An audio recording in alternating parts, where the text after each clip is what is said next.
We do want a recording in progress. My co-chairs are Jan Sorkin and Matt Stein.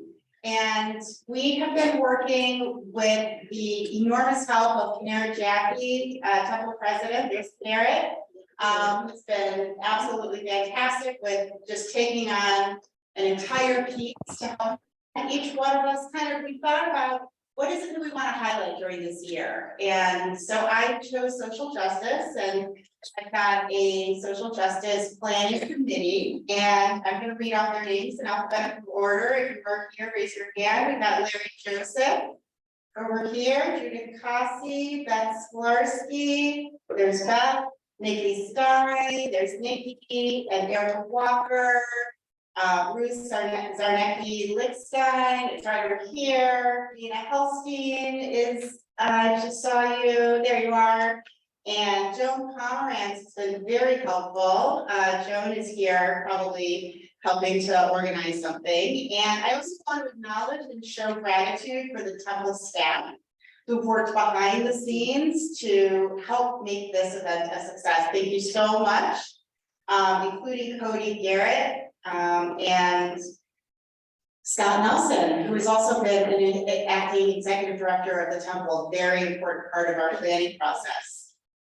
Two of our congregation's values are its elemental theme, inclusivity, and tikkun olam, repairing the world. So we wanted to honor those in the planning of the many events that we had throughout this year. So we kicked it off with a panel discussion on the weekend celebrating Dr. Martin Luther King Jr.'s birthday. And at that panel discussion, we had Rebecca Janowitz, who's a congregant and a historian who has written about demographic shifts in High and South Shore and what those shifts mean, what has caused them, what are the consequences of them, and her own personal experience at Hyde Park High School. We had Betty Magnus with Rainbow Push, who talked about her long history of civil rights activism and her personal relationships with Jews.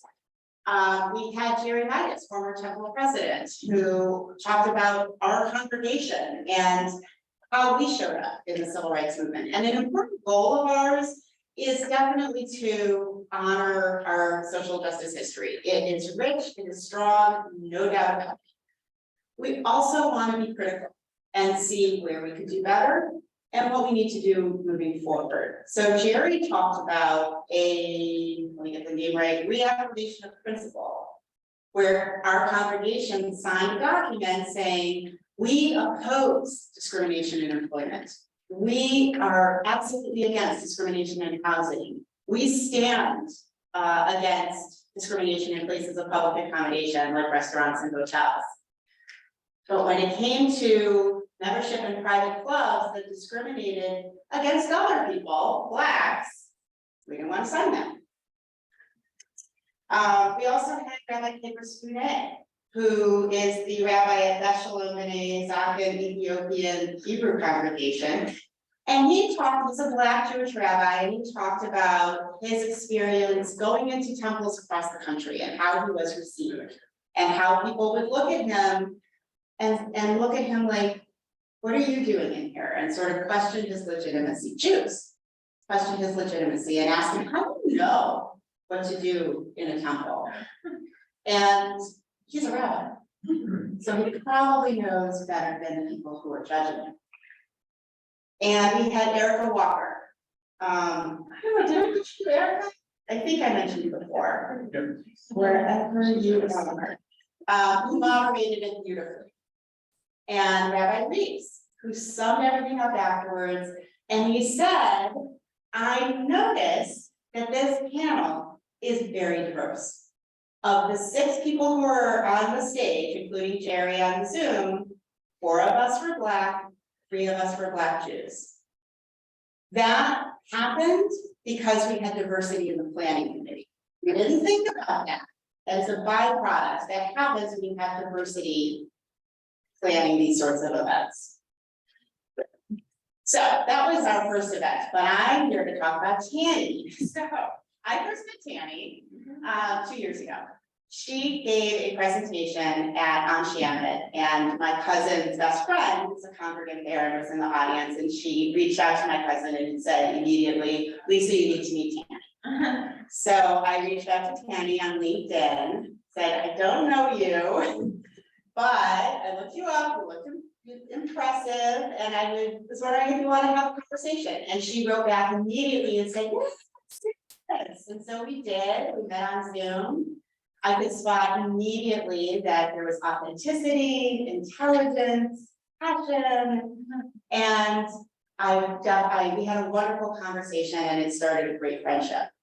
I heard her give a presentation in 2022 at the Chicago Day of Racial Justice, sponsored by too many organizations to mention, but of course I'm going to mention a few: USC Hillel, JUF, Temple Sholem, Shua, Chicago Sinai Congregation, JCUA, 18 Doors, Chicago Board of Rabbis, and Isaiah Israel, Avodah, and RAC, the Religious Action Center of Illinois.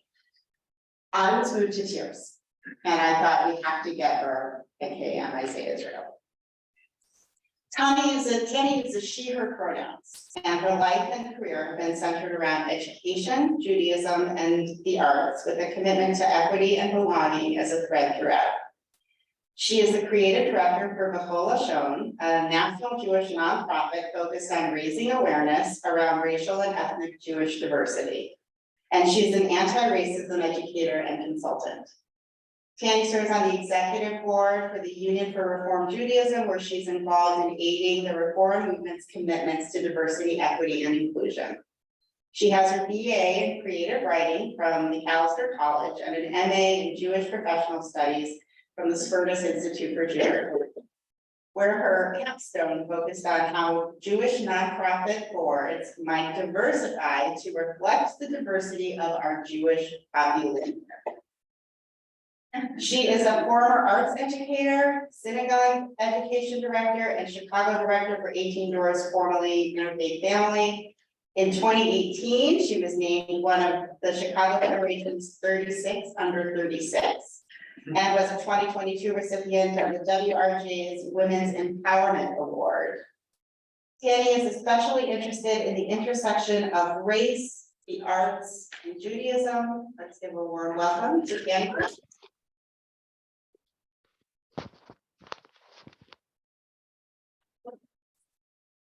Such a big thank you to Lisa.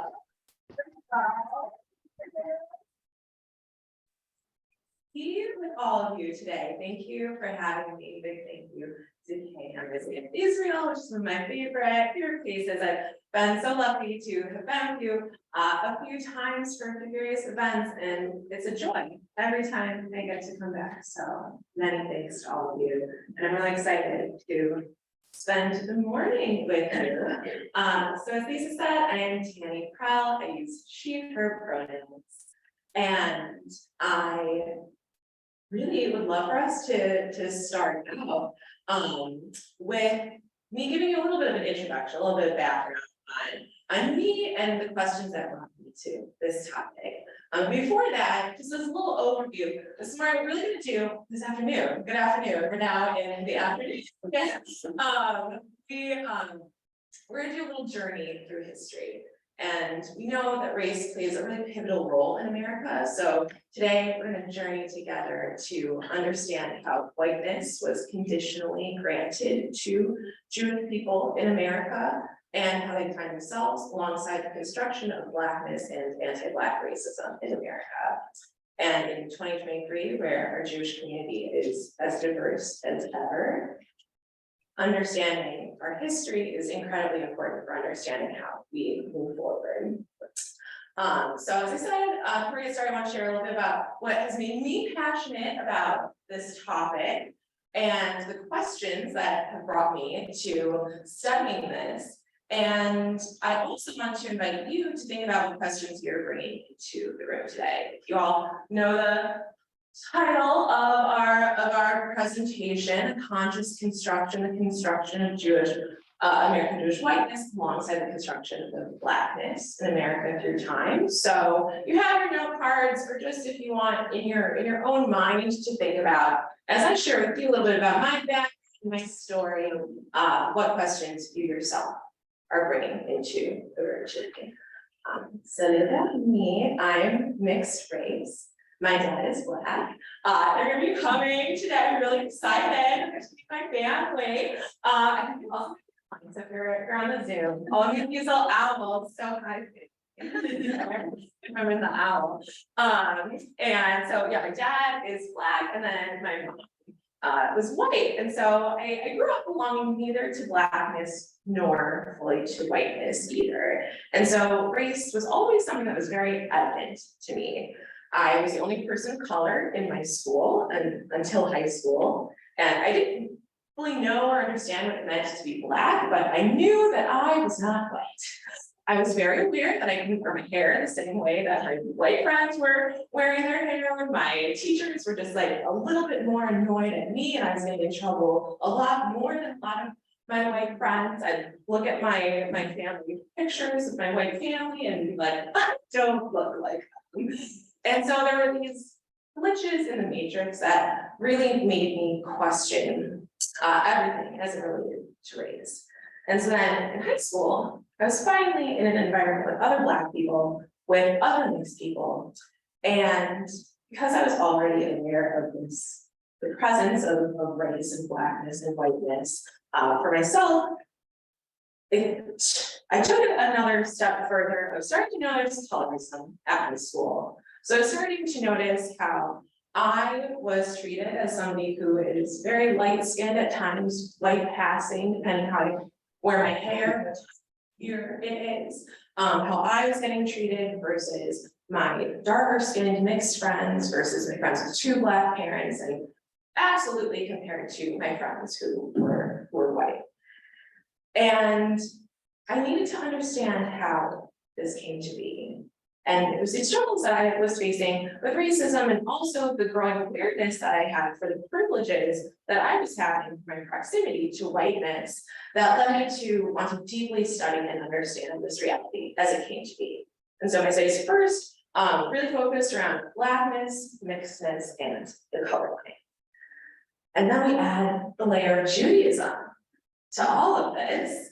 So I came to Judaism early on in my life. And Judaism was my spiritual practice long before I officially converted. And so for me, Judaism was rooted in religion. And Jewish peoplehood was something that I connected to on a spiritual level without being able to practice alongside other Jews, not for a little bit of time. And so for me, my Judaism was able to, for years, exist as something separate from race. It was my home that I could go to where I didn't have to worry about how my hair was, how I was presenting, how people were perceiving me. And Judaism for me, it was my heart and my soul, not my skin. And I assumed this would be the way that Judaism would stay for me. But as I became a Jewish professional and was far more involved in the world, I realized very quickly the role that race also played in Jewish American experience. So my studies took a new form. Could you repeat that? My studies took a new form.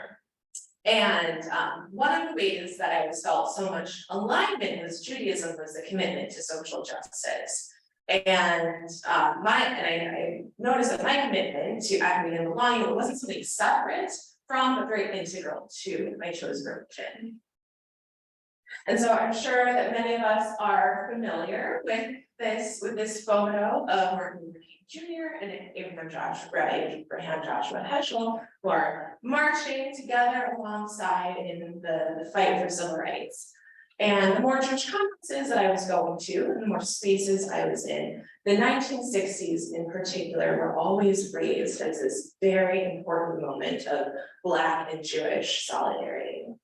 And I was seeing this image in a ton of spaces. And people would talk about how their parents and grandparents were part of these marches and conversations. And for an image that held so much symbolism and was at the heart of these Jewish movements and spaces I was a part of, I couldn't help but start to wonder, where were these same images in the 70s, the 80s, the 90s?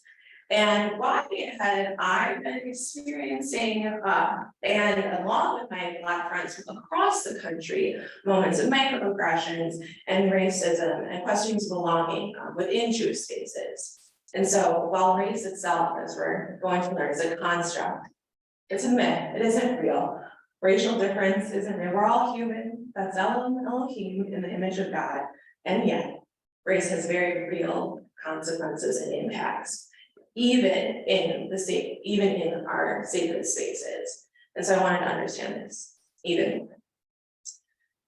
And so now that I've shared a little bit about me and my own personal arrival to this topic, I'm gonna ask you a few questions to which there's no right or wrong answer. It's your life and your experience. So write down or think of anything that comes to you. So you can close your eyes if you'd like and think about it and reflect. So, what has your family's experience in America been? When did they arrive in America? What brought them here? What jobs has your family had through time? Where has your family lived? What sorts of education has your family had through generations? Did your family grow up owning a home? How has the health of your family been over time? How has your family engaged with the legal system? Would you say that your family has been successful? Would you say your family has been happy? And there's no right or wrong answer to any of these questions. The goal was simply that as we venture into the history of whiteness, Blackness, Jewishness, that you have a real human example to compare it to. And perhaps there's gonna be moments of connection and alignment with the history that we go through, even times when that alignment may make you uncomfortable. And then there's going to also be times where your personal story, your family's personal history doesn't necessarily match. And I invite us all to ground ourselves in our own story and then also be able to place it within a broader historical context. And so before we begin, it's important to know that we, again, start with a collective understanding of race as a construct. As Tani Coates, who's author of Between the World and Me, and many others explains, American notions of race are the product of racism, not the other way around. So race, it's not scientific, it isn't stable, and it's an idea that changes with time and with circumstances. And so when I am referring to whiteness and Blackness, it's more than just skin color, it's also the social significance that is placed on these terms. And so as we're going into terms, I want to get very clear on a few. So the first one is whiteness. So we have sociologist Ruth Frankenberg, who defines whiteness as a dominant cultural space with enormous political and social significance. And then the Alberta Civil Liberty Research Center further defines whiteness as a set of normative privileges that are granted to white-skinned individuals and groups, and it is normalized its production and maintenance for those groups. As such, its operations are meant to be invisible to those who are privileged by it.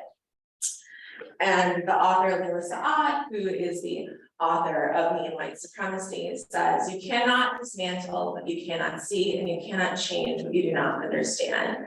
And so our conversation together is really about making systems that were invisible, visible, so that then we can address them. And then our next term is privilege. So Peggy McIntosh is a scholar on race who in the 1980s coined the term white privilege.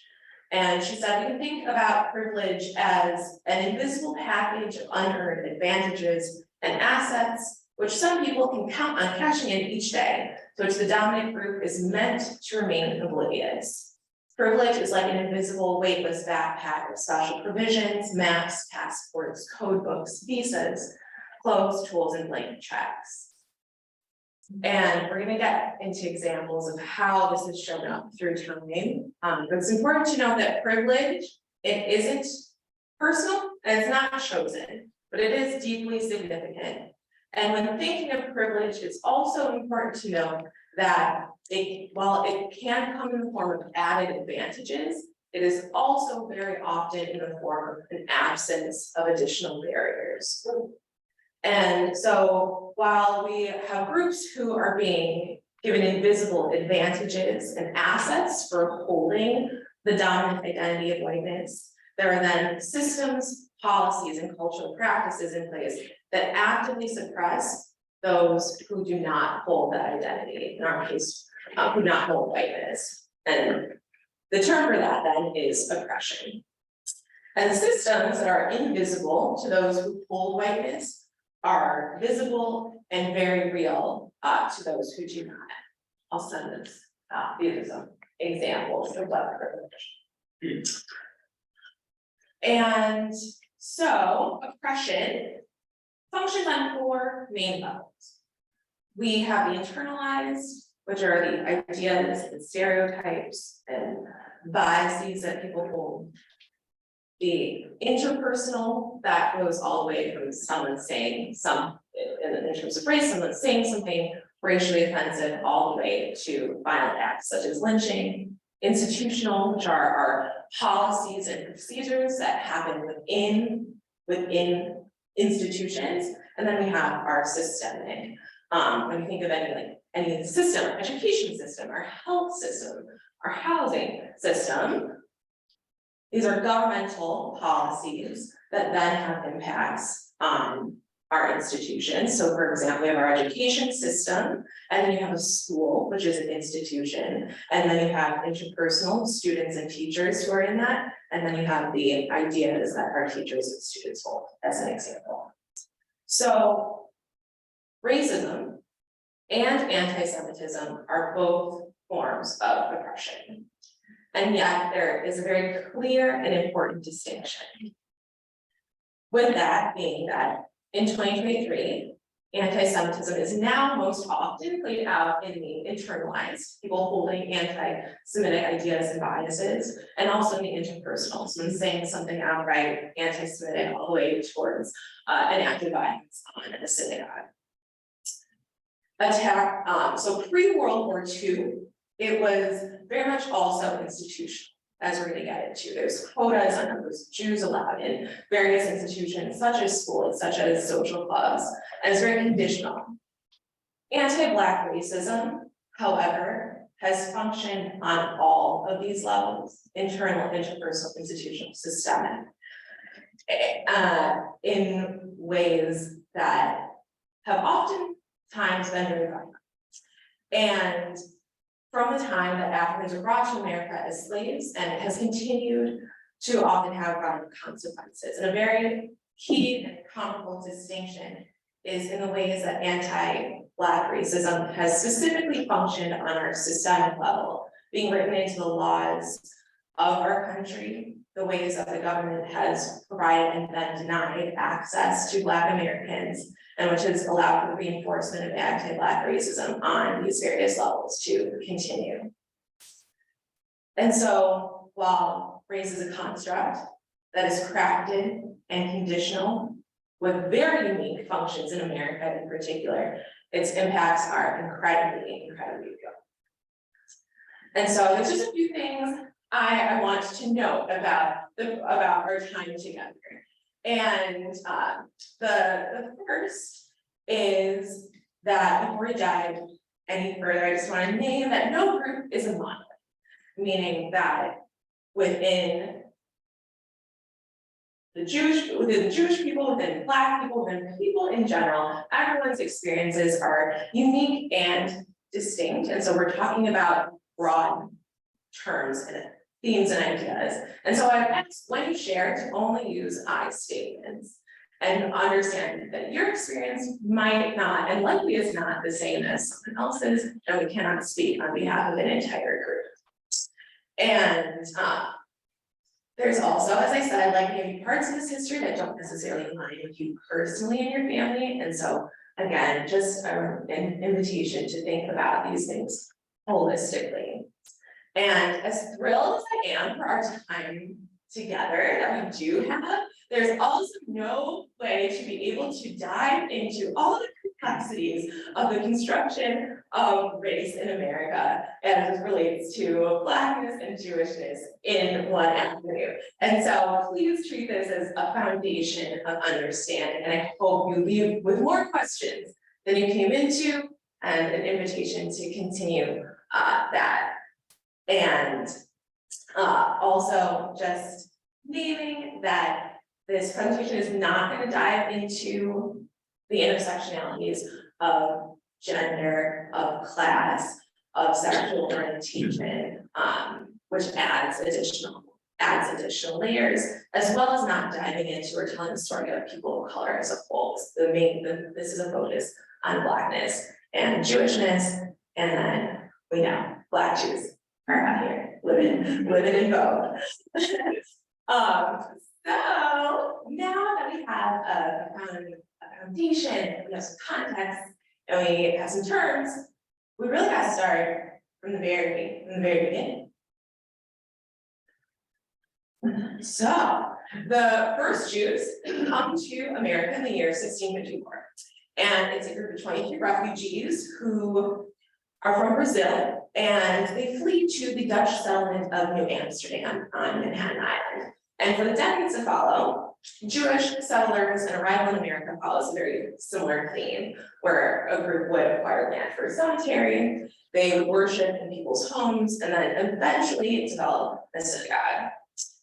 Eli Faber explains that because of their small numbers and lack of direct religious authority, figures that early American Jews really relied heavily on the international Jewish community. And so they would look abroad and stay connected so they could get tourist roles, so they could get lots of guidance, funding, and one of the most important to this group was for spouses.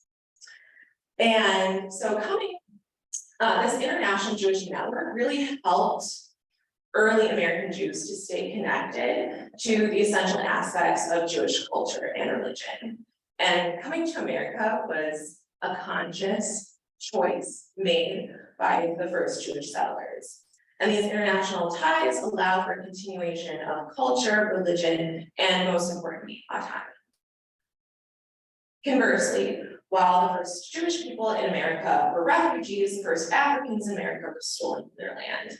In the year 1619, a group of 20 people were captured from their tribe in Angola and taken to what would eventually be known as Virginia. And so while Jewish people in America were continuing to be able to maintain and grow their culture and religion in their new country and stay connected to their homelands and the international community, plantations and slave masters were incredibly purposeful of stripping their enslaved Africans of any sense of home or belonging. And many times families would be separated. And so enslaved Africans were then forced to leave their native religions and convert to Christianity. And any connection to those who were still in Africa was severed completely. And so while stripping enslaved Africans of their connection to their home countries, plantation owners also prohibited access to education. And so if we consider the role of education in Judaism, oh my goodness, like you can't read a Torah without being able to read. And then if the main mitzvah experience is requiring you to not only be able to read, but to be able to interpret it enough to write into the bar, it's absolutely essential. And then Frederick Douglass said that knowledge makes a man unfit to be a slave. And so we have generations of people who are cut off from the opportunity not only to have free bodies, but also an inability to have free minds as well. The 1700s were a very good time to be Jewish in America. After American independence was declared in 1776 and the Constitution ratified in 1788, Jews were afforded what the historian of American Judaism, Jonathan Sarna, calls unprecedented degree of equal footing. And so this is Moises Sextus, and he's a prime example of this. And his experience with George Washington is really reflective of a collective American attitude at the time. So Sextus is an American dream situation. His family migrates from Portugal, and he's very active in his synagogue, and he's accepted as a Mason in Rhode Island, and is a founder of Rhode Island Bank, and he reaches out to George Washington.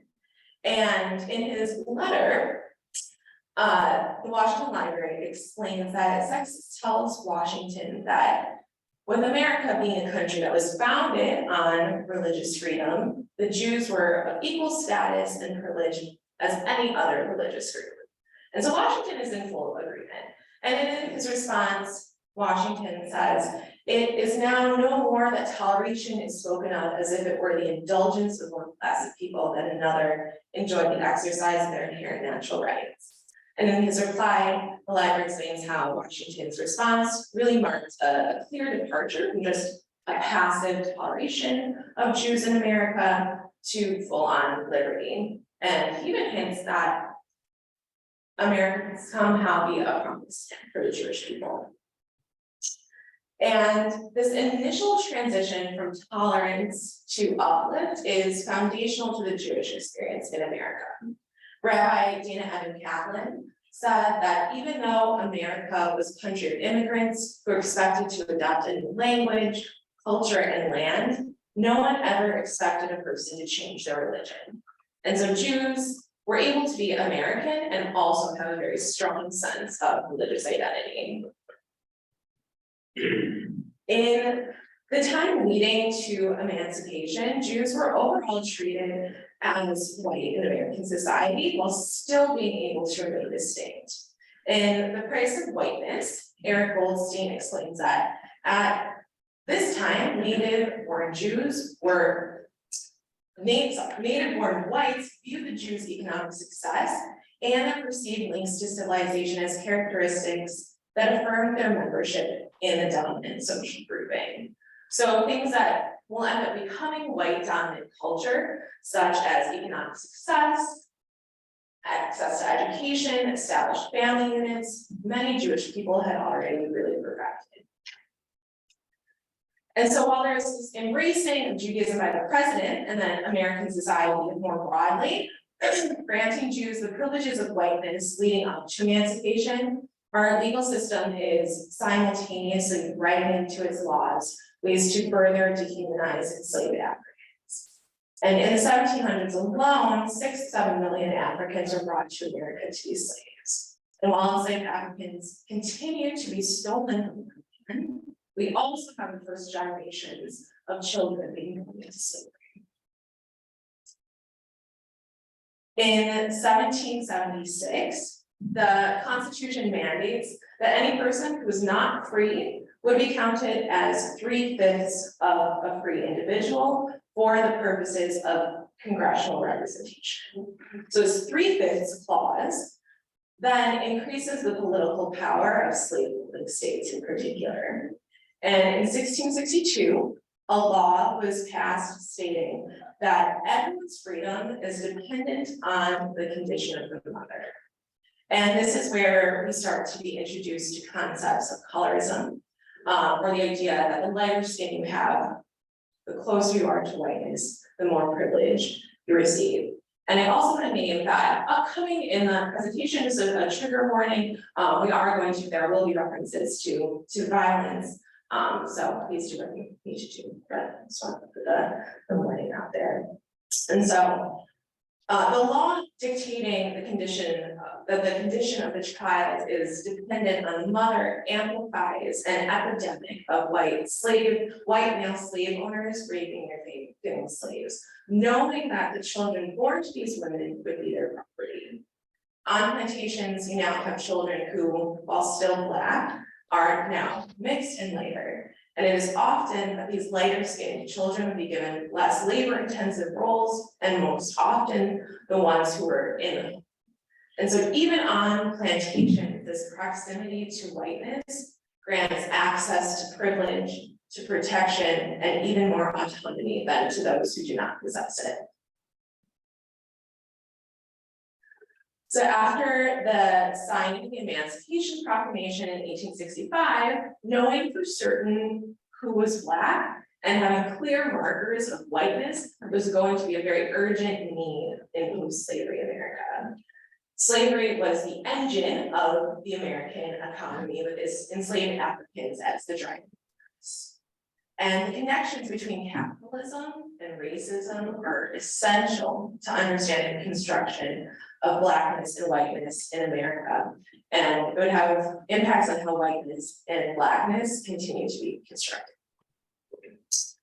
Nicole Hannah-Jones, who is the creator of the New York Times 1619 Project, put the collective mindset of the time into words by saying, by the early 1800s, according to white Americans, and this would include Jews at the time, whether they engaged in slavery or not, had a considerable psychological as well as economic investment in the doctrine of Black inferiority. And she goes on to say that while liberty was an inalienable right of people who would be considered white, enslavement and subjugation became the natural station of people who had any discernible drive. And this was then the mindset that would lead into post-slavery America. Henry Louis Taylor is a professor at the University of Buffalo who said that the process of keeping Blacks from competing with whites in the labor market is the foundation upon which American racism is built. Moving back to Casey Coates' quote as well. So slavery was not only the cornerstone of the American economy, but it also gave stability to the Black and white binary and race. Black people enslaved, white people were not. White people had agency. So with the abolition of slavery comes an instability of this racial group. During slavery, enslaved Africans existed on plantations with very few exceptions. And because their place and role was very clear, there was never a need to identify their treatment in day-to-day society. And it also marked a very clear bottom of America's economic chain. And so when slavery ends, white America, through laws, media, and practice, needed to create new distinctions between free Black people and white people, and create new racial lines that the plantation and slavery once offered. So emancipation and the period of Reconstruction until the 1900s, and then the 1900s to World War II, holds its own unique place in American history for Jews and for Black.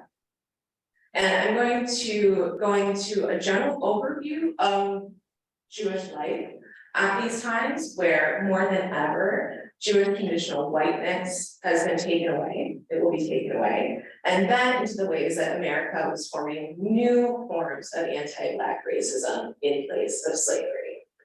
But before we do that, we just listened to a lot of history. It's still a very deep dive, a long time of history. And so I want to give you some time to just like soak in and reflect and discuss with those who are near you, or if you want to do it on your own, that's cool too.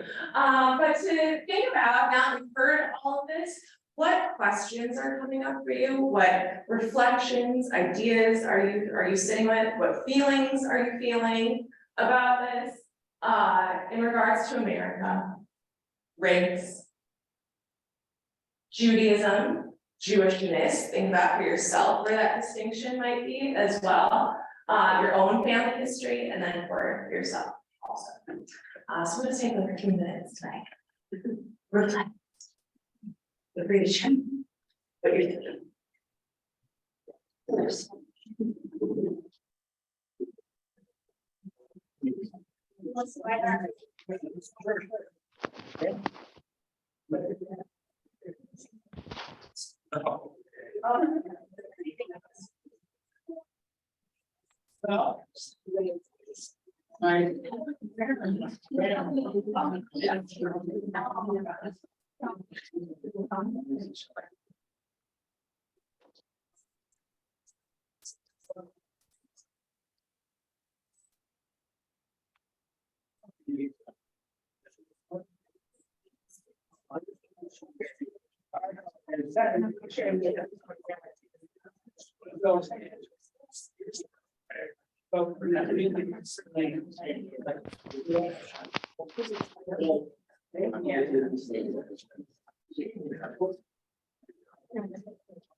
That's all.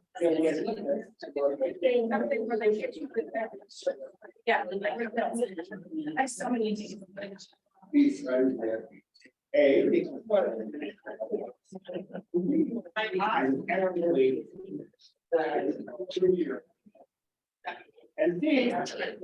One second, one life.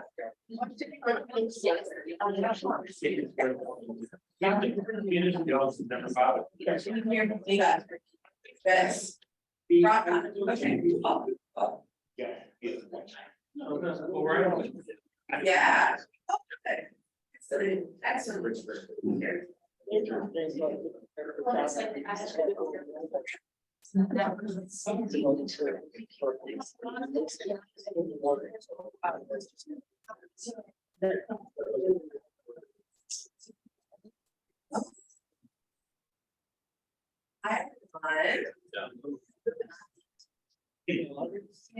there anything that you would like to share with the group?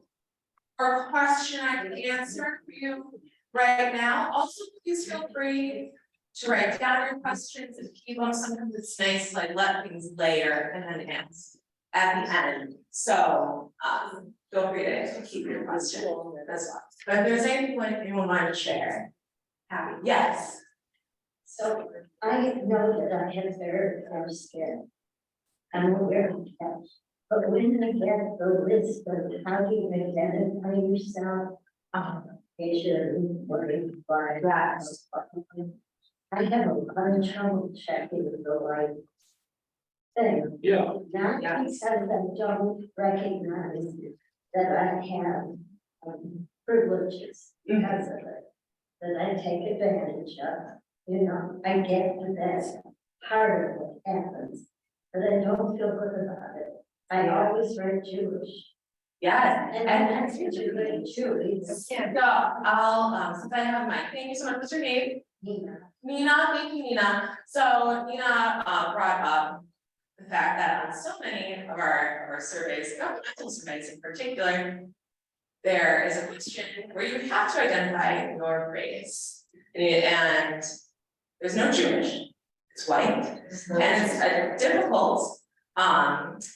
It's particularly difficult because it's not how you want to. And so much of what we're diving into are the ways that America forces identities on us and these construction and the implications of these identities. And again, when we got into the fact that privilege and what it granted wasn't chosen, but the implications of them are very, very real. And that's hard and generationally also very difficult because the realities of being Jewish in this country have changed so dramatically and drastically over time. And so if you feel right now, depending on who you are, what your experiences have been, that current times and the current designations of Jews as white in America and what that means, if it doesn't always fit, because that wasn't always the experience, that's real. And it's figuring out what do we do? What do we do with it? What do we do with that? Now that it's like that. And it's hard when things are conditional and given to us. So thank you for bringing that up. And I think that is a very real thing. So please continue to think about your questions and to be thinking about your own identities and history and how it's relating to this aligning or not misaligning with our broader history. So white America and the connection between racism and capitalism places a really urgent need in America to have people sit very simply in a black-white dichotomy. And Jewish people really challenge this clarity, and there's a few distinct reasons. So emancipation in particular is a turning point for Jews in America who had previously essentially been adopted into white American life and granted those privileges while also being able to remain distinct. And for Jews who had been living in America, had really adopted American life in regards to their trust, how they spoke, and also kind of a distinct Jewish culture. And Jews are also finding economic success in areas of modernity and industrialization, and this is something that broad white America was not comfortable with. And many Jews, majority of Jews are living together in communities, in cities in the north, and this was the antithesis to a southern plantation. Jews also were marrying other Jews, while broader white America, there was more intermarrying between white Europeans. And in doing so, this really created some big distinctions. And Jews were also a growing population as well. There once it was small groups, like 200,000 people. Now by this time in 1900, we're up to about 1 million. And so it's these distinctions that connect Jews to away from broader white America, combined with the fact that Jewish life is tied to many of the things that white people were afraid of. The attempt to further align Jews outside of whiteness gets knocked up a few notches. And the privilege of being able to be viewed as white while also maintaining distinct cultural practices is about to very much be challenged. So now we have our scholar on American Judaism, Jonathan Sarna, who explains that the big Jewish question before emancipation was more around how we'll be Jewish in America. And he shares that there were these 3 main paths at the time that Jews were grappling with in regards to, especially like, we're Jewish and we're in America, how do we remain Jewish? And so one was, let's increase religious education. And so this is when we get the creation of religious schools, and then there's this idea of Reform Judaism, which like really is very compelling for American Jews, still is today. Here we are in a Reform congregation. And those who were like, keeping Reform Judaism isn't reform enough. Like, let's completely rethink what being Jewish is, what it means, and let's have it more values-based. But Sarna goes on to explain that all 3 of these competing and overlapping strategies shared a common underlying assumption that presupposed that Jews, through their own actions, would determine the fate of American Judaism. And the period of Reconstruction forces a shift in the ways that Jews and their whiteness would be viewed in America, while at the same time being a period of new freedom with violent consequences for freed Black people. Prior to emancipation, Jews were, as said, overall granted many of the privileges and protections of whiteness, while also being able to hold on to their Judaism. And as America works to establish a new racial order, Jews overall are no longer granted the same privileges of whiteness to the degree in which they previously had. So with America's rising economic challenges at this time, there's this growing fear that Jews were somehow going to outperform, especially in industrialization, outperform and threaten the rest of white America. And this is a prime example of nationality and whiteness. And so there starts to be increased quotas, increased quotas institutionally in schools, social clubs, jobs, that get increased, limiting the number of Jews allowed. And overt anti-Semitism becomes more and more prevalent. Eric Goldstein, again, in the Price of Whiteness, points out that in this time, nationalists and anti-Semites become preoccupied with understanding the relationship between Jewishness and whiteness. And this especially increased because at this time, there's a growing number of immigrant Jews who have not yet familiarized themselves with American society or dress or practices, so they really stood out. And as we recall from Linda Saad and Tani Prell, that whiteness and privilege are meant to remain invisible. So the visibility of Jewish immigrants who have white skin, but are not fitting the same mold as the rest of white America, really threatens the comfort of blending in that Jews who had previously been in America have been able to achieve. And the Jewish immigrants who come to America from the 1800s to World War II, while bringing some challenges to Jewish whiteness that could be established, they also bring with them a very rich Jewish and Yiddish culture that is also rooted in socialism. And the Lower East Side of New York is a very prime example of this. And so Karen Brockman in How Jews Became White Folks looks to the Lower East Side as a reflection of the broader American Jewish experience at a time where, as she said, Jews were collectively forming identity as a community that was coping with anti-Semitism and inventing dreams of something better. And there was a mindset that really allowed for Jews to establish community and identity. And she goes on to say that through Jewishness and Yiddishkeit, they found ways of dealing with cross-class relationships. They developed moralities and values that linked religious and secular, progressive and conservative, boss and worker, man and woman.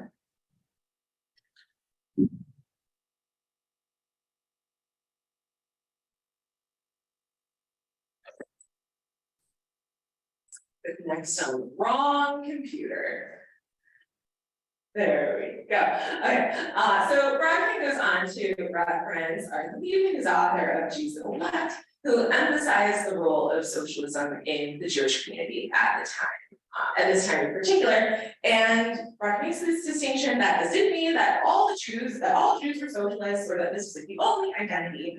But what she does say that it, meaning socialism, does mean that part of being Jewish was being familiar with a working class and anti-capitalist outlook on the world and understanding this outlook as uniquely Jewish. And as Jewish communities were forced to exist as an other in America for many decades, they were able to establish for themselves strong foundational values and community. And this alignment to the working class then oftentimes was observed on an emphasis in relationship, unionizing, engaging, and attempt to engage with American capitalism in as moral a way as possible. As we named, anti-Semitism and racism are both forms of oppression. And to recall, it takes place on these 4 levels with influencing and reinforcing another. And so Jews were overall distinctly not white or treated as white in America leading up to World War II and faced anti-Semitism and oppression on the internal with the stereotypes, anti-Semitic stereotypes that people held, which played out in the interpersonal and also within the institutional. With various quotas.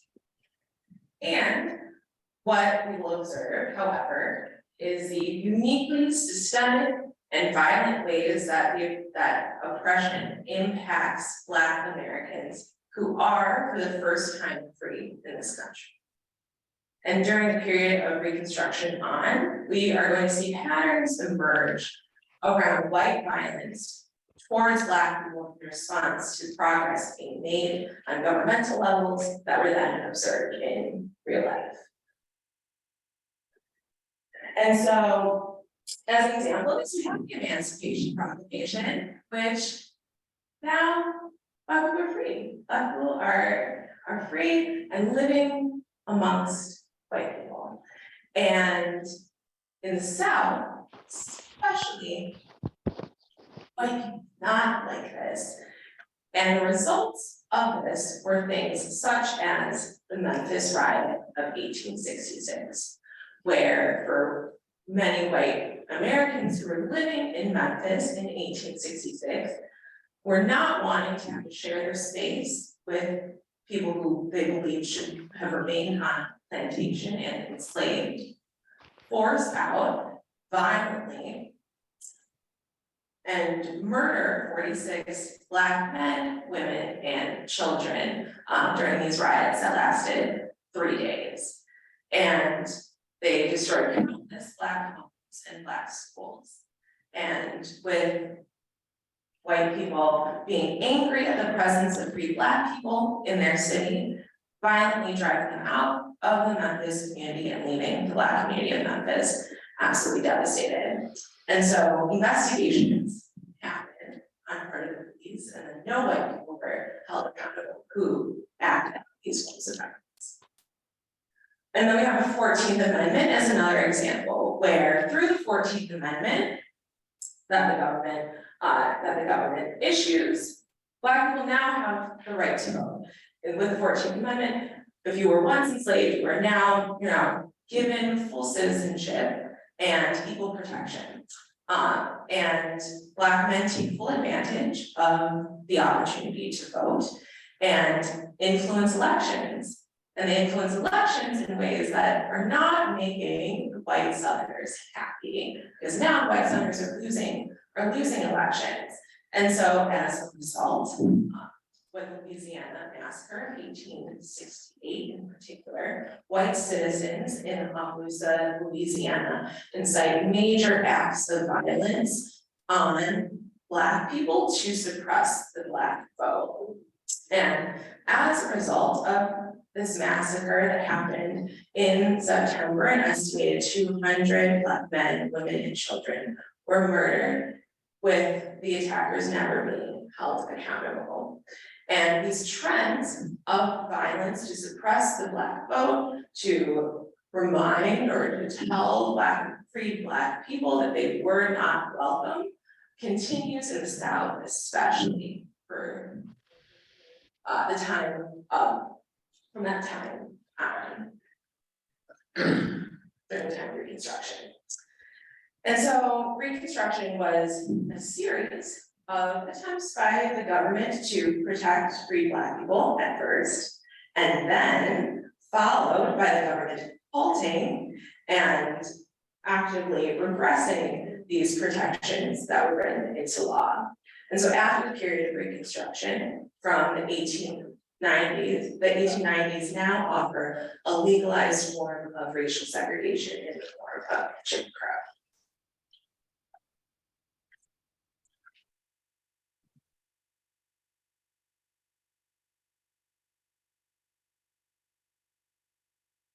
And so again, we have our 4 levels, and I keep putting it up so we can see the layers of this and how, and the ways in which they enforce and reinforce one another. And so we take Jim Crow as an example of this. It was something that really perfected oppression on all 4 of these levels. So first we have internal, where we have the biases and internalized thoughts of Black people as inferior. Categorization of Black people as inherently lazy or uneducated, inability to be educated, that was then being reinforced by things such as our media. And then with interpersonal, how people were treating one another, and this would go all the way from saying a racial slur to violence such as lynchings. They were institutional, with stores that are for whites only, that there's separate restaurants, you could refuse service just for being Black, jobs that would only hire Black people for menial work if they would be hired. And then the systemic, which allows for all these things to continue in a legalized way. And For example, our education system, until Brown versus Board of Education, which many people are familiar with, but as a reminder, it's not until 1954, where it was still legal to keep Black children and white children separate. And it's not until Loving versus Virginia in 1967. Until then, it was illegal for Black people to marry anyone who is not Black in the majority of states. And then we really layer in the role of the media in enforcing, reinforcing all of this on all these levels, because there's really no better way to communicate a shared message across the country than through our media streams. And as an example of this, lynchings become more public entertainment. Postcards get made and distributed depicting live lynchings enacted by white vigilantes, not civil, by white people. And they are being circulated as a false hero narrative of the role of the common person in protecting whiteness and holding Black people accountable. And we have Birth of a Nation, which is the first movie to be screened in the White House ever. First movie screened in our White House was Birth of a Nation. And Birth of a Nation would be the foundation for the ways that Black people would be depicting essentially for years to follow. And the process to the same degree, but just as slavery turns to Jim Crow, turns to our prison industrial complex, the media takes on new forms of dehumanizing Black people as well. So we're gonna watch a clip, and watch a little video.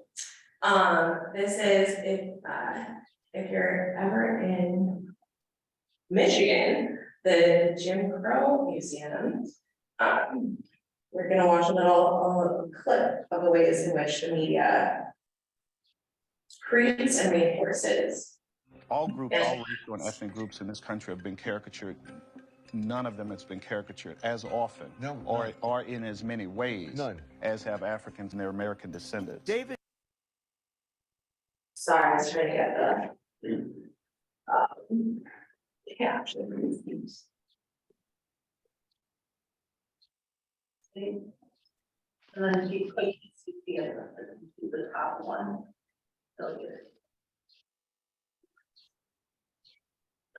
I'll let in my Zoom. Yeah, put the CC on there. Yeah, and then click the off, and it should turn it on. Yay. All groups, all racial and ethnic groups in this country have been caricatured. None of them has been caricatured as often or in as many ways as have Africans and their American descendants. David Pilgrim is the founder of the Jim Crow Museum at Ferris State University in Michigan, home to the largest collection of racist memorabilia in the country. You could take any piece that you see in here, and they do two things. The first thing is they reflect existing attitudes toward Black people. But the other thing, and maybe more important, is they shaped future attitudes toward Black people. The redefinition of the African American takes place in this period of time. The African American in antebellum times was, the stereotype held, reliable, faithful, hardworking, malleable. Indeed, one entrusted one's children, one's property to such people. Now, of a sudden, the African American becomes demonized, a threat, a lascivious beast roaming the countryside of the South. People loosed by the end of slavery and now upon us like locusts. Well, this was an absurdity.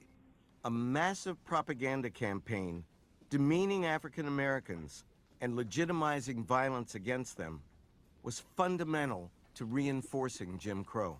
And that is one of the most vulgar depictions of African American children that we have in here. Well, they're not human, they're bait. That's right. They look like a litter. They This is a postcard? Yeah, that was a postcard. Actually, what that one says is, "Dear Aunt Libby, this is what they do to the bad people in Delaware."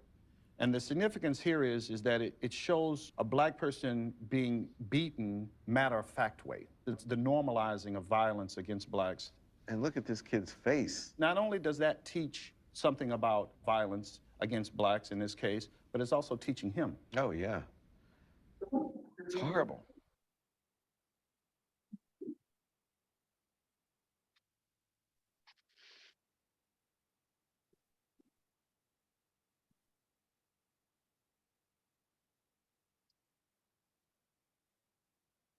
I'll send this out, so in case it was hard to hear, and they'll be able to figure out the closed captioning for.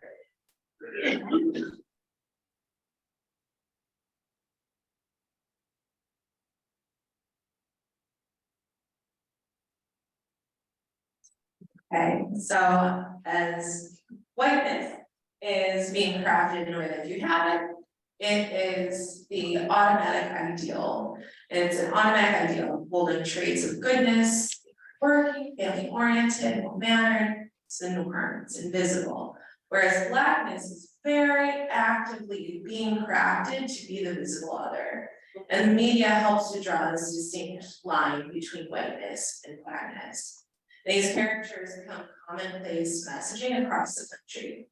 And at the same time, it's being reinforced by the laws that make these separations legal. Institutions react to the messaging and enact the separation. And the person-to-person interactions that regularly debase Black people.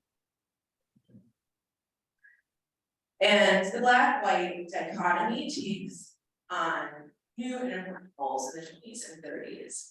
And part of this distinction is also because not only is anti-Black racism continuing to be embedded in laws and policies, it's also continuing to be as violent, if not more violent, as in the 1860s when slavery was originally abolished. And so the KKK is becoming invigorated in the South very visibly, with nearly 200 lynchings from 1918 to 1919. And the summer of 1919 marking a series of race riots across the country called Red Summers. And the Tulsa Massacre, which is in 1921, results in the murder of over 300 Black people in the successful town of Greenwood by vigilantes who burn and decimate the town. And this town had previously been known as the Black Wall Street. It was an incredibly successful and thriving financially as an area, and it becomes the epicenter of white anger. And it's this major increase in violence against Black bodies and Black communities that really sparks the need for Black people to organize for their own pursuit of justice.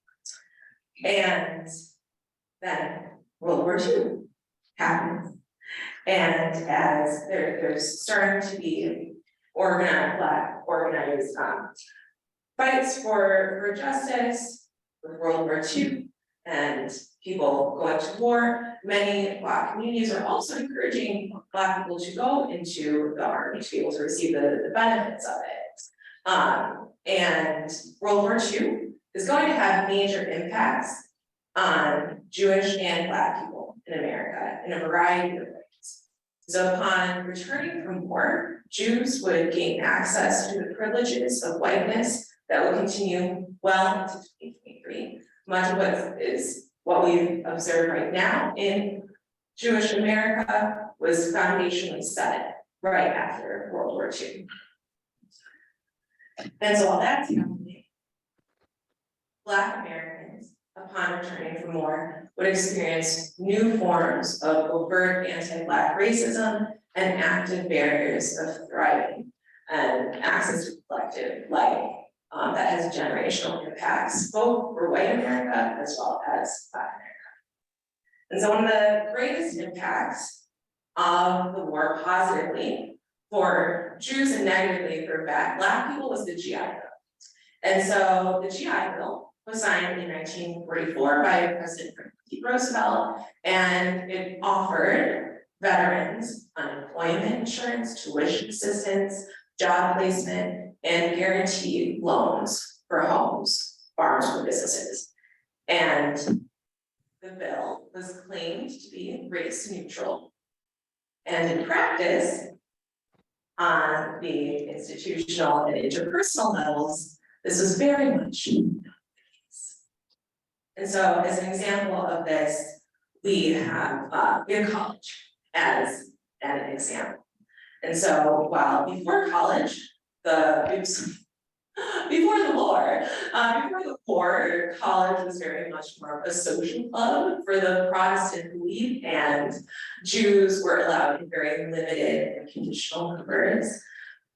After the war, access for white people, Jews being included in this, essentially becomes unlimited. If you're smart, you could get into college, was the idea. But here, references the city of Boston before and after the war, or before the war, 1% of Jewish men had a doctorate. After the war, 16% had a doctorate. The ability to afford college and the elimination of quotas and Jews being treated as any other white person returning from the war grants this access.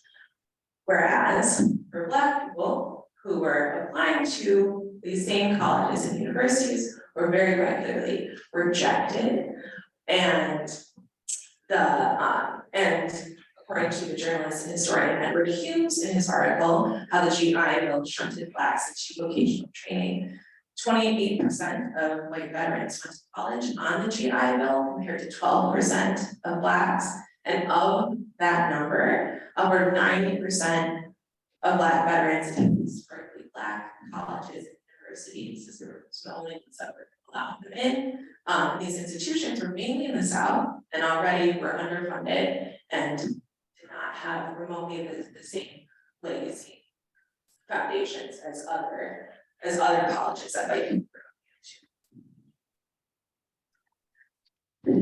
And the GI Bill offers loans to people and housing accessibility that will allow for white Americans to purchase homes with very low interest rates, develop their own neighborhoods, and Jewish families and other white families are able to, once these homes are paid off, you've now created generational wealth. This is a home that can be sold, can be kept in the family, and this generational wealth and property transfer that starts in the 40s is able to then continue on for generations. So at the same time that Jews and white people are moving to the suburbs, predatory loans are being given to Black people. So while the GI Bill guaranteed loans, it didn't designate the interest rate connected to them. These interest rates were incredibly high for people who were selling the homes. They refused to sell to Black people in white areas. This was what we call redlining. And it's these predatory loans and redlining that forces Black people into some of the country's worst neighborhoods, and all at incredibly high interest rates. And it's very difficult to pay off. And so while white America is building up generational wealth, Black Americans are forced to struggle to even have access to remotely adequate housing. And so right here is what is called a child opportunity area. And this is Chicago. And what it might look like is a map of redlining. Well, in fact, these were the neighborhoods that were redlined. However, what a child opportunity area measures is a variety of factors that impact a child's ability to grow and thrive. And so this is the success rate of schools, so the amount of lead that is in water, it is the access to healthy foods in neighborhoods, it is the infant mortality rate, is the rate that Black mothers are able to thrive. And these red ones, our lowest child opportunity areas, are also the neighborhoods that were impacted most by the redlining. What's the time forest. frame of that chart? This chart is five years ago. Around 5 years ago. So we still, and that's an important, thank you. Important thing is we still see the impacts of redlining of the GI Bill scene today versus where we see very high. This is where generational wealth and access to homes, and the creation of neighborhoods with greater access. Super strong. Oh, So I think it's picking up. Yeah, I think, yeah. should I go back? Yeah. Excellent. Good. Thank you. Let me go. I think my phone is picking up a lot, and so it's like there's the, I think on the video, I saw that it was kind of hard, and there were these like, just like, it's just picking up a lot of extra noise. I don't know if anybody else, it sounds like a bit people, yeah, and, yeah. So I just want to make sure that the audio is perfect for you. Thank you, let me know. I appreciate it. This is okay. Yeah.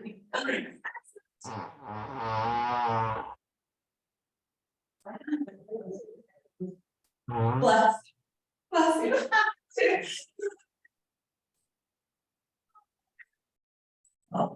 Another impact of the war as it impacts Jewish people was that as public knowledge of the Holocaust increased in America, it becomes far less acceptable for people to be outright anti-Semitic. And so Jonathan Sarna in American Judaism shares that in 1950, 35 organizations that had anti-Semitic practices closed their door. It's still like 57, but colleges started to increasingly drop their quotas. And between 1946 and 1950, the number of people who heard negative talk towards Jews dropped from 64%, so it's very high before the war, and imagine living in that, versus down to 20%. And so this allowed American Jews to feel an unprecedented sense of security and belonging. And white America essentially lets the Jewish community in pretty much.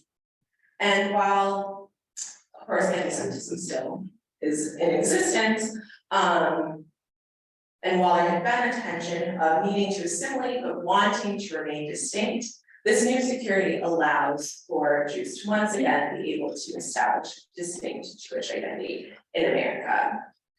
And with the Holocaust and with European Jewry decimated, there was also this real feeling of responsibility to carry on Judaism in the States. And so this freedom to be Jewish while holding the privileges of whiteness and this growing sense of responsibility to honor Judaism impacted observance, geography, and daily life of Americans. And so it's getting a little difficult to be able to sustain a strong religious, cultural, and communal experience. So in the 1950s and 60s, there was a major increase in the building of synagogues as the central community space for Jewish people. And so from 1945 to 1965, over 1,000 synagogues are built, which allows for Jewishness to be able to be lived out in very distinct spaces. And so then in the 1960s, housing is one of the main areas of the civil rights movement and wanting to provide Black people with access to adequate housing. Even though at this point we've now had over 2 decades of redlining, which even that would have been a lot to come up with. And voting is another very key issue, which we saw after emancipation in the 1960s, and we still see this today. And so voting was a key area from the beginning of Reconstruction. And when we talked about Louisiana as one of our examples of the violence that occurred As a result of that, for example, Black voters plummeted from around 130,000 in 1896 to around 5,000 in 1898. And so and this was also played out from a range of regards to like poll taxes to literacy tests. And so institutions and individuals are finding ways of being able to put blocks on these additional government and systemic opportunities. And so in the 1960s, American Jews have now gotten to enjoy about two decades of being enveloped into the privileges of white America and are experiencing comfortable homes. This is overall comfortable homes, economic success, as well as a strong Jewish identity. And so with the civil rights movement in full gear, there starts to be a bit of a rift between Jewish reactions towards helping Black Americans in the pursuit of justice. And in the price of whiteness, Eric Goldstein lays out his three paths. There were some, like Abraham Joshua Heschel, whose Jewish identity and values were what drove him to wanting to abolish the oppression that related to the oppression that had been experienced by Jews through history and wanting it to stop in America. And then there are others who didn't make the fight for justice and for the rights of Black people because of their Jewishness, but because of their commitment to equity more broadly. And this is a way of balancing the fact that Jews also faced oppression historically and decades before without making a comparison between themselves and Black people. And then there were those individuals and organizations who wanted to distance themselves completely. And this group in particular felt that the price of giving up the newfound comforts that were found in whiteness, that cost was going to just be too great. And so Rabbi Joachim Prince and Rabbi Abraham Joshua Heschel were two individuals who were prominent Jewish figures in the fight for civil rights. And Joachim Prince had a speech, Rabbi Joachim Prince had a speech that preceded Martin Luther King Jr.'s speech on the March on Washington in 1963. And Rabbi Prince was a rabbi from Berlin who was arrested for warning German Jews to leave Germany and for speaking out against the Nazi regime. And so when Prince moved to Newark, New Jersey, he became an activist in America. And he, at the March on Washington, said, when I was rabbi in the Jewish community in Berlin under the Hitler regime, I learned many things. The most important thing that I learned under those tragic circumstances was that bigotry and hatred are not the most urgent problem. The most urgent, most disgraceful, most shameful, and most tragic problem is silence. And so, while Heschel and Prince and many Jews did stand for civil rights and deserve a lot of honor and respect, it is also a false narrative to say that this was the collective attitude for the entire American Jewish community. And so political progress is being made in America in the 1960s and it's significant to housing and education in particular. And there are starting to be these really significant moments of Black success in many areas. We have Reed, Oprah, Chisholm, Hendricks, and yet, while progress is being made in some areas, new forms of oppression and anti-Black racism are taking its place. And while legislation has moved to address some forms of racial inequality and Jim Crow is no longer legal, new forms of discrimination come into play. So as a prime example, we have the war on drugs that was enacted by Ronald Reagan in the 1970s, and that would have impacts on the Black community that are still felt today. And so I'm going to share a video that explains this further, and it also explains the ways that our legal system reinforced racist practices that would decimate Black communities, that would tear families apart, and replace Jim Crow with our prison industrial system. In 1986, When I was coming of age, Ronald Reagan doubled down on the war on drugs that had been started by Richard Nixon in 1971. Drugs were bad, fried your brain, and drug dealers were monsters. The sole reason neighborhoods and major cities were failing. No one wanted to talk about Reaganomics and the ending of social safety nets, the defunding of schools and the loss of jobs in cities across America.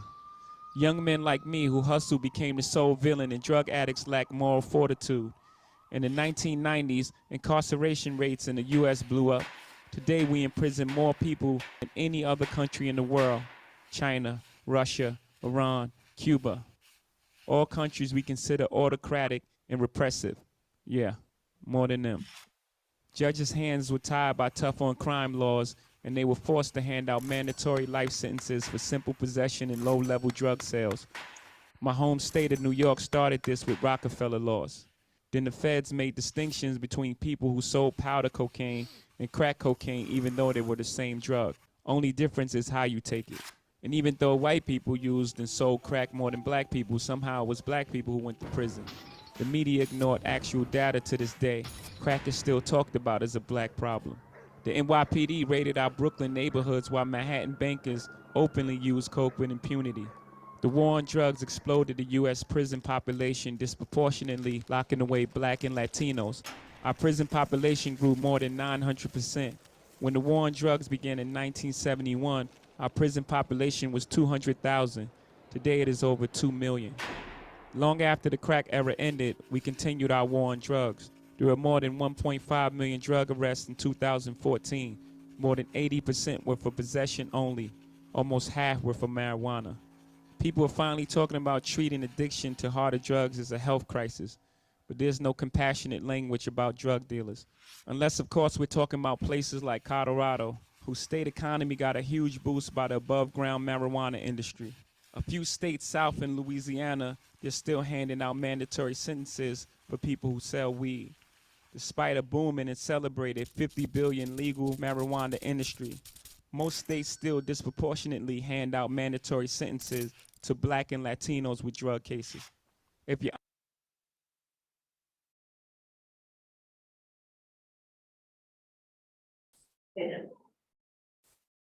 Yeah, you can take a little deep breath and think about the ways that we see this played out in other areas of systems in America. And so when we talk about systemic racism, this is what we're talking about. We're talking about anti-Black racism. This is one of the things that we're talking about. As these strategic and constructed decisions to stifle Black success and autonomy made at governmental levels and reinforced by our media and societal norms that continue on today. And it's really easy to think about history and these examples of systemic racism in an academic or theoretical way, that they exist as it's a law or it's a place. And it can be easy to lose sight of the real human impact that this has on individuals. And so I want to take a lot of this history and a lot of this history theory and humanize it. And so we're gonna, to humanize it, we're gonna watch one more.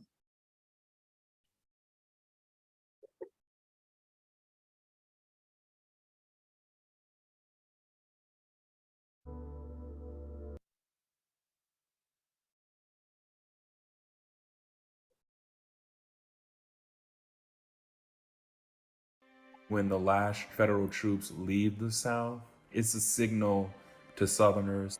The federal government wasn't going to put its might into ensuring the civil rights of Black people would be observed. You have 20, 30 years later, Black people being lynched in public, and there isn't a federal anti-lynching law to protect them. In most communities in America, there's a history of lynching and racial violence. And very few communities have marked that, commemorated that. Every decade since the end of slavery, Black people have been more educated, accrued more wealth, more status in American society. Every decade since 1865. But there's been one constant, and that constant is the presence of random racist violence.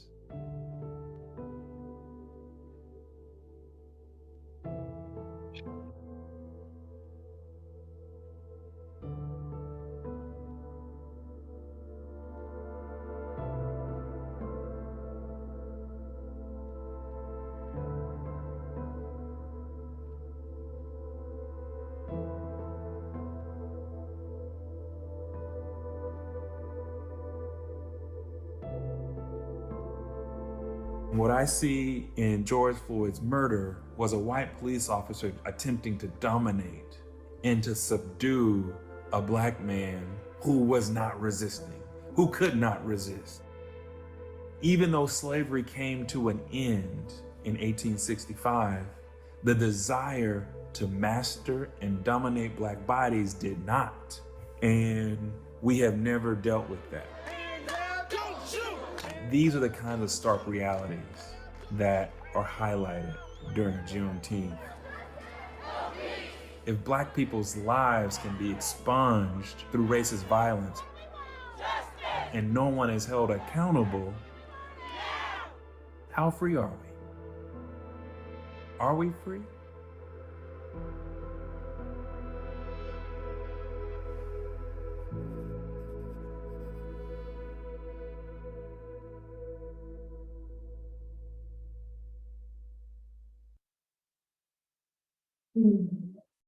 So I want to take a collective deep breath and brave all of the memories of those that we saw, their memory being frozen.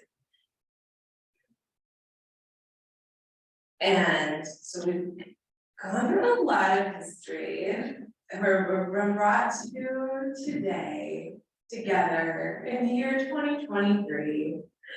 And it's a lot that we've gone through together in regards to understanding the ways that Jewish whiteness has been conditional and constructed, and the ways that Blackness and anti-Black racism have functioned in our country. And so I want to give us some time to reflect and for you to process and discuss together, and think and just like, with all of that, like what is still sticking with you? What are you thinking about? What questions do you have? What reflections? And it's the same questions from earlier, but now you have even more context to work with. And this is the feelings wheel. And you might be feeling many things right now. So it's helpful for you to put a name, think about what is it that you're feeling, and then think about why. What is it that's making you feel that way? Then also to reflect on what this presentation has brought up for you, and then you can think about it for yourself, and then share with those who are sitting here, and then we'll be here for questions. And also, what do we do? What are next steps? Feel free to reflect and discuss.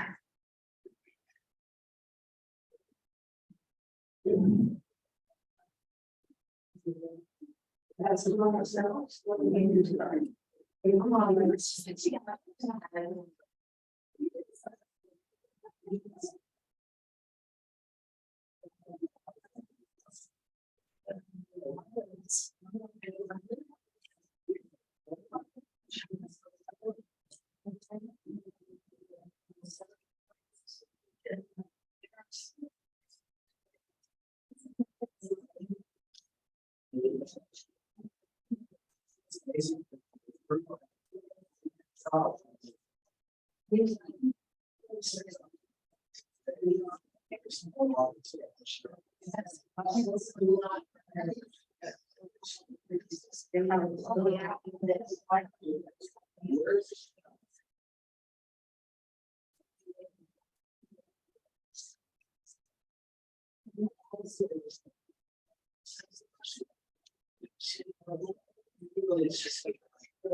Probably not made up.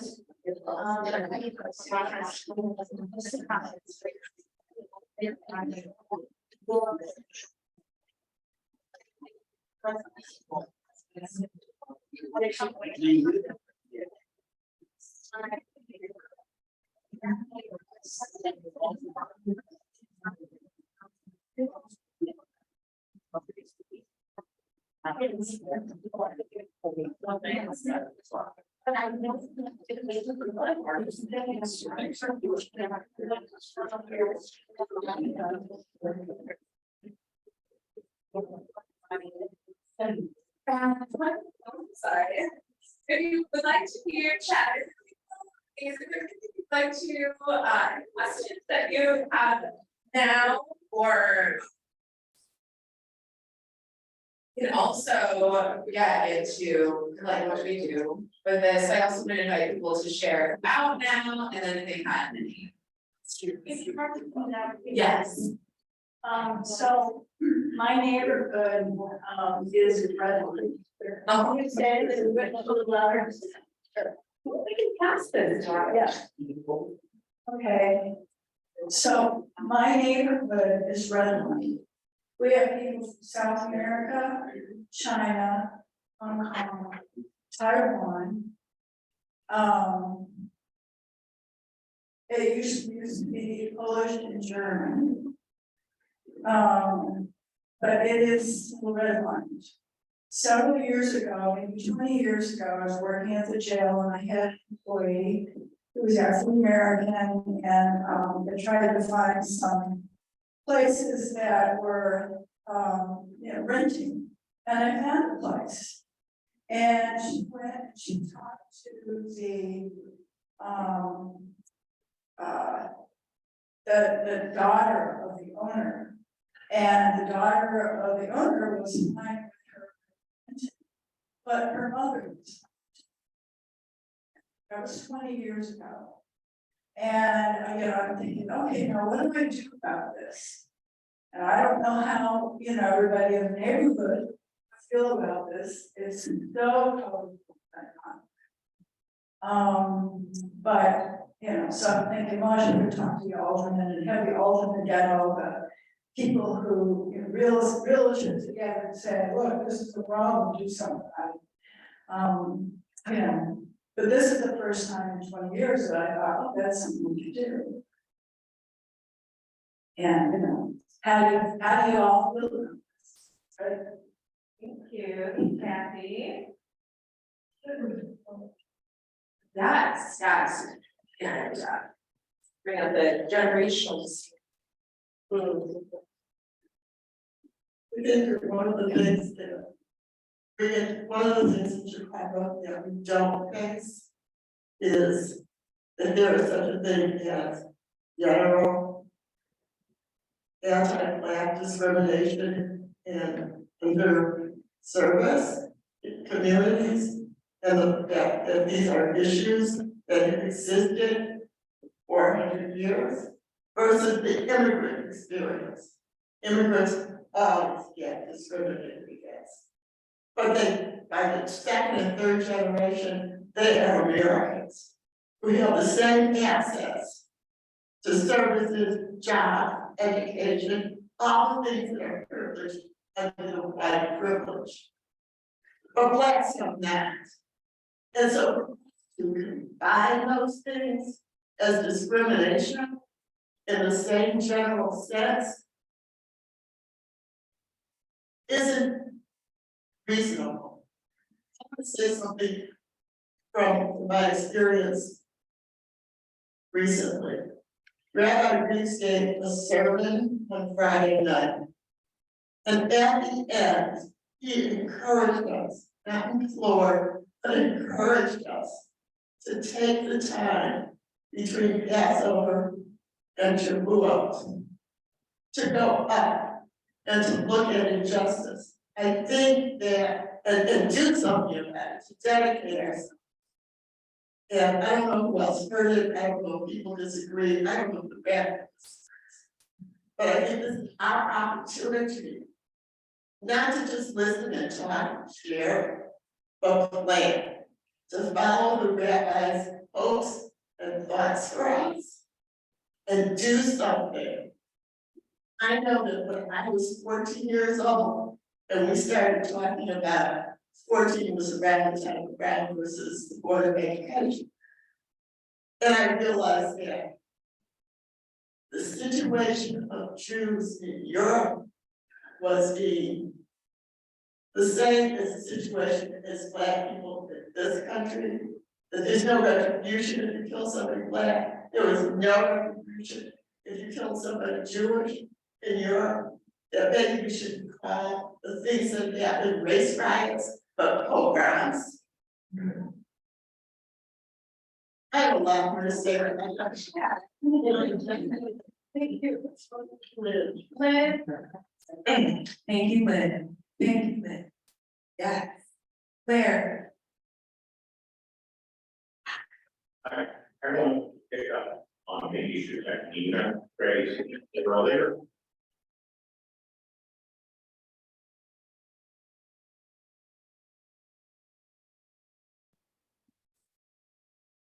I wanted to move on the issue that Nina raised earlier. Tammy, in the beginning, you talked about great health racism. So it's important that in for decades of the 20th century, Jews regarded as a race. Then people routinely refer to the Jewish race. That was separate.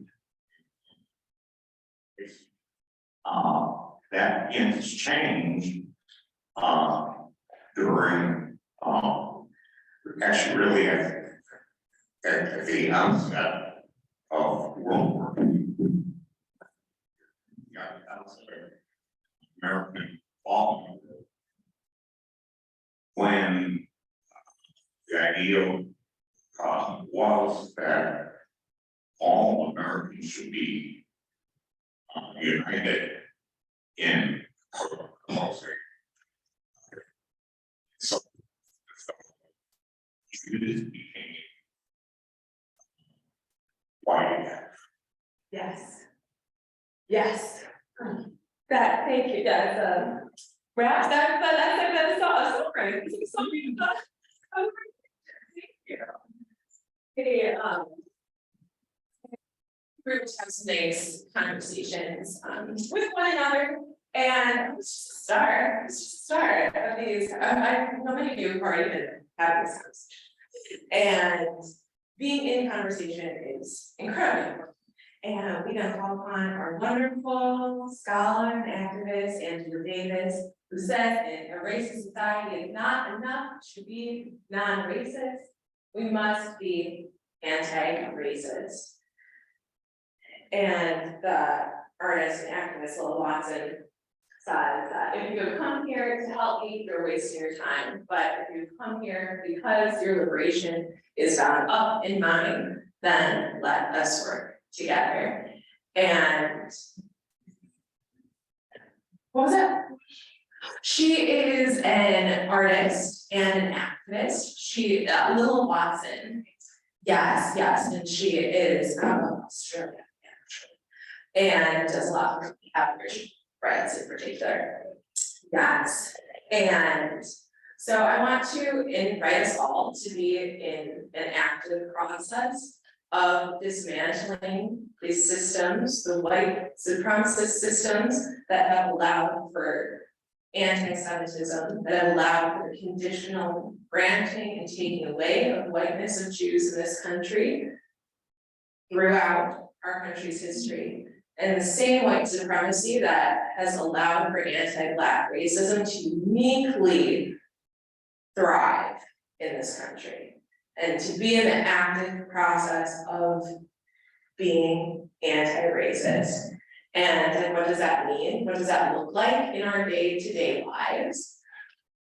I'll send this to you, but I hope you'll be able to use these zones of anti-racism as a reference of what it looks like, what it can look like played out for you in the day-to-day. This is very tiny. Can you see it? Like, it's very tiny. So I'll send this to you. But essentially what we have is, we have a fear zone, a learning zone, and then the ideal of being in the growth zone of all times. We're constantly actively living out and sit with our discomfort when something raises happens, call it out, we're interrogating the system that we're a part of. And we know that things shift and are different depending on the spaces that we are in, and as long as we're always working towards being in the growth zone. That is absolutely our ideal. And so for just like some next steps, I'll send these to you, but to continue to be in this constant process of educating ourselves, I hope, as I said, that you're leaving with more questions than you came in with. And I'll send a long reading list to dive into. Scholars have been trying to make meaning of this for a very long time. And again, it's more than academic, it's more than the theory, these are real lives. So be in a relationship as often as possible. And really think about the spaces that you're in. We thought about history on the individual, interpersonal, institutional, and systemic levels. And try to see the ways in which racism functions and is broken down in these various spheres. And so when you're interacting in spaces, try and make visible the things that might be intentionally invisible to you.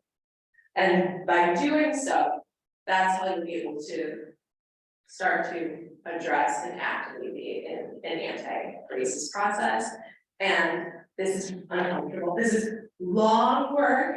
These systems are over 400 years in the making in this country, and it's going to take a long time, a lot of hard work, a lot of sitting with discomfort, and it's sitting in that and challenging it. That's how we're going to grow, and how we can start to write some of the history.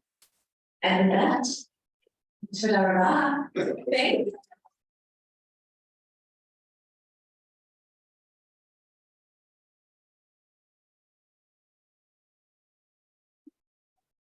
Thank you so much. That's my email if you want to keep chatting. To keep chatting.